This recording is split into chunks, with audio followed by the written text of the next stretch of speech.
Sukma adalah sebuah filem seram Indonesia yang terbaru dan ini adalah filem yang kedua daripada Baim Wang. Dulu dia pernah buat filem Lembayung dan kali ni adalah Sukma lah. Bukan Sukan Malaysia.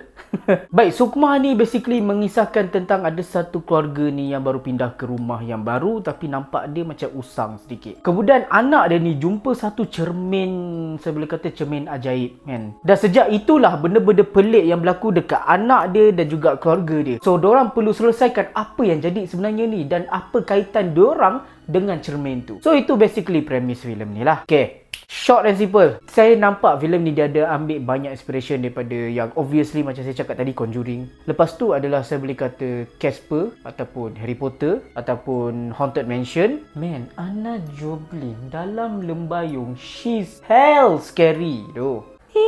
Saya boleh kata dia cameo. Saya bagi filem Sukma sebanyak 5/10 bintang.